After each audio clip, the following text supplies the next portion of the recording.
Pernah nggak sih ngerasa udah menghafal banyak teori, tapi pas ujian kita kesulitan untuk menjelaskan teori yang udah kita pelajari sebelumnya? Jadi ada perbedaan yang signifikan ya antara memorizing dan juga understanding.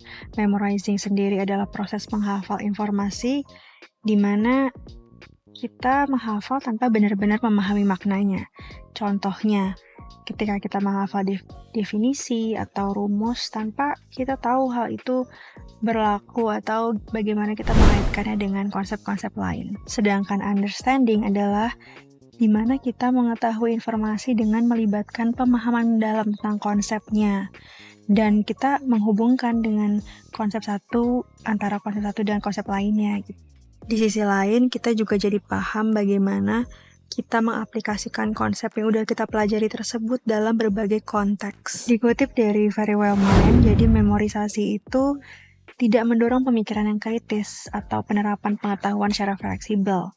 Dan itu juga hanya berlaku dalam jangka pendek aja. Nah, contohnya ini. Jadi memorizing itu hanya berlaku untuk kita yang ingin mengingat suatu hal dalam jangka pendek aja. Jadi akhirnya mudah terlupakan setelahnya. Berbeda dengan understanding, di mana understanding sendiri artinya adalah pemahaman. Ini sangat berguna bagi kita yang ingin mengingat informasi dalam jangka panjang dan memahami keterkaitan informasi antara satu hal dengan yang lainnya. Nah, ini menurut Education Hub, dia menjelaskan bahwa pemahaman atau understanding itu membentuk struktur pengetahuan yang saling terkait dan memungkinkan kita belajar dan berpikir kritis.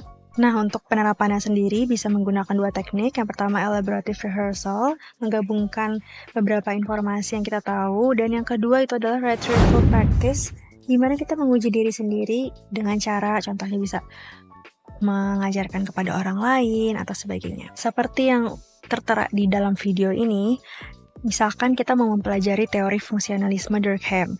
Nah, kita bisa nih menjelaskan kembali dengan bahasa sendiri setelah kita belajar dan ajarkan lagi kepada teman atau orang lain. Jadi, nggak ada lagi yang namanya hafalan, tapi yang ada adalah mengaitkan kedua teknik ini untuk bisa belajar lebih efektif lagi.